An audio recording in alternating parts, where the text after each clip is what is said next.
people. Always good to be in front of you. I love being able to talk to you about these hot topics. I do appreciate you. And if you like what you hear, please hit that subscribe button. Every time you hit that subscribe button, that helps us quite a bit.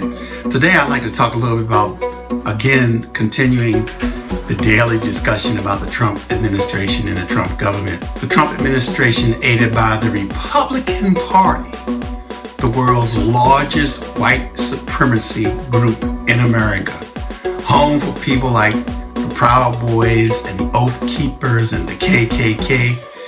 And yes, some good Americans are in there too, but keep in mind, you have co-opted some of the extreme elements of our country within your party to the point that the reasonable people within your party cannot voice their opinion, right? I'm shocked at the fact that with the threats that we have to major programs, such as Social Security, Medicaid, Medicare, the attacks on all of the federal workforce, all in the name of reducing the federal workforce. Those are all very important things. But today I want to talk a little bit about what's going on with this administration and their attempts to, no surprise to me, erase all black folk and people of color from the United States government history and their websites. They're trying to erase and scrub the government websites of all black people and people of color, right? They're trying to take down the Tuskegee Airmen. Well, they have. Take down the Tuskegee Airmen. The Tuskegee Airmen proved blacks were able to fly fighter aircraft and support those bomber forces in World War II. And they did a hellacious job. Yes, that is history. That is black history. Oh, let's scrub that from there. Yeah.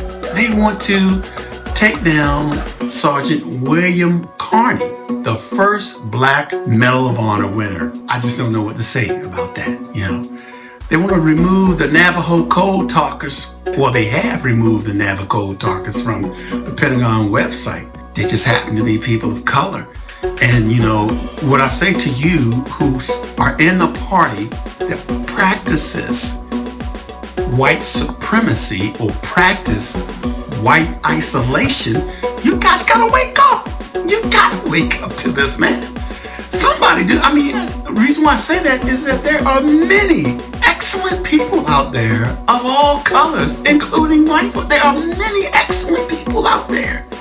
Where are the excellent people? Why are you quiet? Why are you not saying anything? Why are you allowing them to do things in the name of the Republican Party? Why are your senators just co-opting this? Why are your Congress people just co-opting this? I don't care if you're in Oklahoma. I don't care if you're in Nebraska. I don't care if you're in Montana, North Dakota, South Dakota. I get it. I get the folks down in Mississippi and Alabama and Florida and Georgia and Kentucky full of Southern hate. I understand that. But man, it just blows my mind that the nice people I known in Arizona and in Colorado and Nebraska and Wyoming and all those places, are y'all asleep? All right, so you erase all of that out of the sites because that's what you want to do. So the Department of Defense earlier this month removed the page of Ira Hayes, the Marine that stood holding up the flag with the Marines in Hiroshima. That's iconic. They took his webpage down because he was Native American. And we don't want to distinguish. Now, did you take down all of your white Medal of Honor winners? Did you take away all of your first? Did you take away all of your white folks that were on those web pages? No, you did all of this to the people of color because you like stepping on people, stomping people, and putting people down. Oh, wow. They're going to remove some 2,600 items are marked to be removed. All people of color and women. Listen, you guys. They even removed Jackie Robinson. What in the hell is going on in America? I don't quite understand why people are just sitting here and no one will stand there. They're acting as if this place never had any issues. All countries have had issues. We're not alone in this. All countries have issues. Europe, England has done some horrific things to other nations. They went into Africa and killed thousands, and some would even say in the hundreds of thousands of people. In many countries that speak English in Africa, in the pursuit of precious metals like gold, the Ivory Coast, and places like that. The Spaniards have did it as well. The Portuguese have done it as well. They've trafficked it. They're the ones that have loaded up bought the stuff from England, these slave places from England, and made money in trafficking slaves over here to the Americas, the Portuguese. And so I don't quite understand why you guys think that, well, in America, we can't have anything in our past that reflects the fact that we just may have been slave owners. What is this? What is going on? And so we have to erase completely all history of things because it just might offend our kids. So what about my black and brown kids? What about them? How you think it makes them feel if you're going to erase the Tuskegee Airmen? If you're going to do all these things, you're just going to do all these things. I ask you today, going back to the military. Let's go back to the military today. If I were to ask you, who was the first black Medal of Honor recipient prior to this week, what would have been your answer? If I were to ask you to name one Tuskegee Airman, just one Tuskegee Airman, could you do that?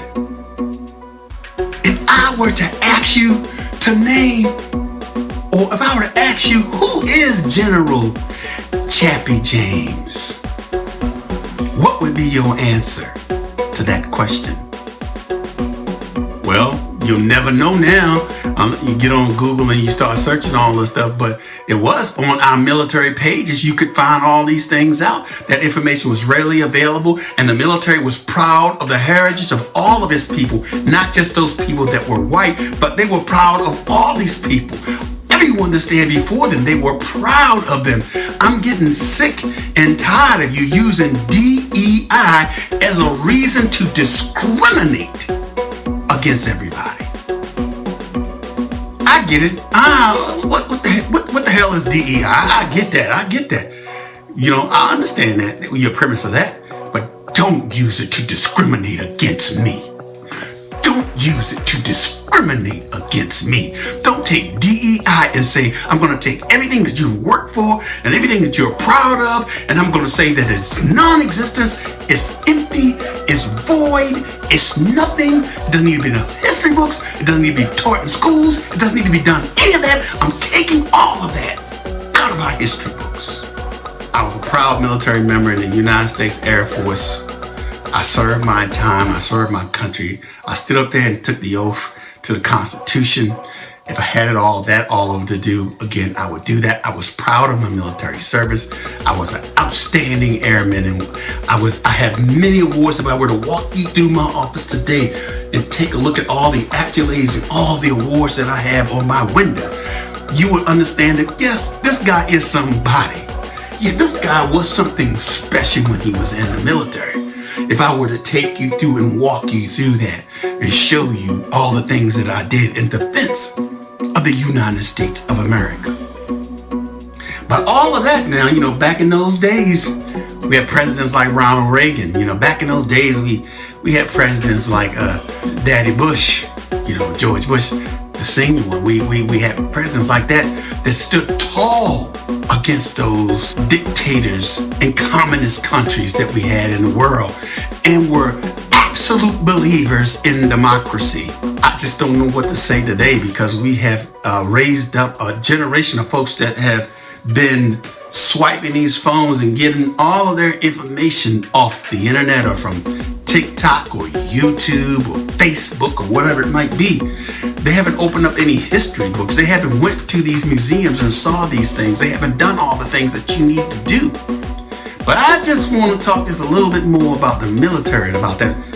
But before I do that, we just came past Bloody Sunday, and in Alabama they're trying to actually close down the black museums and sell it off for profit. We shouldn't have to deal with an administration where it seems every single week we're having to stand up again, whether it's talking about the Tuskegee Airmen and their rightful place in history, whether it's repealing a equal opportunity executive order that's been in place since the 1960s, whether it's seeing this administration hit pause on federal scholarship funding to land-grant institutions for historically black colleges, but not hitting pause on the same funding for land-grant schools that were not historically black colleges. It is a shame. Several years ago, we had the wisdom to designate that Montgomery Greyhound bus station as a National Historic Landmark. And it was added to the Registry of National Historic Places here in the United States, and the National Freedom Rides Museum is now housed in that building. Well, last week, just before we went down to Alabama, DOGE, in its infinite wisdom, decided to list that building for sale. And that strikes a chord with people in the state of Alabama, both Democrats and Republicans. That strikes a chord with me as someone who sits here today that is the product of the Voting Rights Act. I guess it's no longer a historical building anymore. We just gonna put it up for sale and sell those things as if it was nothing as far as my heritage go and the people that I love as far as it goes. But that's just the way it is today, and that's the way it's going to be today with these American folks as they are today. Why? All of that in support of Mr. Trump, a man that will spend his life starting off with his dad giving him $100 million. How many of you did your father give you $100 million and say, go make that into some money, go start your business, go do your thing? And so with that, we talked a little bit early on just about the Social Security, Medicaid, and all those, and what all those things. They passed the Senate bill and they're going to reduce the budget, and they're going to reduce it on the backs of Social Security recipients, of Medicare recipients. They're going to try their best to eliminate Medicaid completely as we know it today. Can your state afford what the federal government is doing today? Can your state keep all of those hospitals alive? Can your state keep all of those nursing homes alive? Can your state take care of the poor people that don't have health care? Can your state do all of those things? I'm just asking. I just asking my opinion. Why? So that we can give tax cuts to the very rich, that we can give tax cuts to millionaires, so that we can give tax cuts to billionaires. We're trying to create trillionaires. Are you serious about that, my friend and my people? So they're going to try to put the tax cuts for the super rich back into existence in this thing. And let me tell you this, in 2027, the little tax cut that the middle class folks did get is due to expire. Will there be a fight to keep that? Absolutely not. Once these rich people, these billionaires, millionaires, and rich folk get their money right off the top right here in the next couple of months or maybe in the next year, do you think they're going to look for you in 2027 and take care of you? You dreaming. You're dreaming. But all of you guys have your confidence in Donald Trump, right? Donald Trump. I mean, all you guys have to the church, to you white nationalists, church, Christian nationalists, to you, all of you folks that claim to be chasers of God. Yeah, you're the reason why ain't no young folk want to come to church, because y'all bordering crazy. I'm talking about black churches just as well as the white churches. I see no difference. You got these bishops standing up here talking complete foolishness. Complete foolishness. It's almost as if they're not living on earth. They're not living amongst real people. They're living in some heavenly minded thing where they have been raised up to be the bishops. You made Trump your financial messiah. Some of y'all made Trump your religious messiah, your savior. You had done. Donald Trump, right? He's a business genius. You made him into this business genius. This cat has filed for bankruptcy 7 times. How many of you guys have filed for bankruptcy 7 times? Has Bezos filed for bankruptcy 7 times? Has Musk filed for bankruptcy 7 times? Has all of these billionaires filed for bankruptcy all those many times? That's not a strategy. Filing for bankruptcy is not a strategy for running a government. Just being helter-skelter and losing your mind is not a strategy. It doesn't make you a genius. I would say it makes you the exact opposite of a genius. But where's Trump Airline? Well, hell, I mean, did that last a year? You know, where's Trump University? Did the people get this rich education and were made successful? No, these people said they were defrauded. They were ripped off. All of this. What happened to Trump Casino in Atlantic City? Who can lose money on a casino? When we're just gambling our money, we're not even getting a product back. We're just giving you money to the house against me, and you lose money. How can you possibly lose money in a casino? I'm just flabbergasted. But anyway, I'm going back to the Marines. Now I've got my little tangent out of the way. The Department of Defense Secretary has decided, and the leaders of the Marines have decided, okay, well, black folks, people of color in the military, right? You just might be able to get discharged. Matter of fact, it's okay for the military to discharge you. They have green-lighted the ability to discharge black Marines for having razor bumps. Every black man I know of at some point in time, did you hear what I said? Razor bumps. See, what they would do is give you a shaving waiver. If you have a shaving waiver and it goes over a year now, that can be grounds for them to say, we're going to discharge you. That ain't got nothing to do with you holding a gun. That don't have nothing to do with you shooting that gun. That don't have nothing to do with any of those things like that. That has nothing to do with you being an excellent soldier. That doesn't have nothing to do with any of that.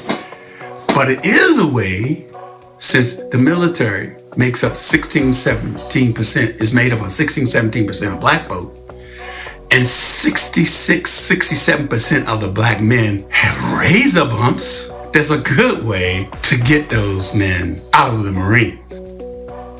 What in the hell? You can get a discharge by having razor bumps. Marinate on that for a minute.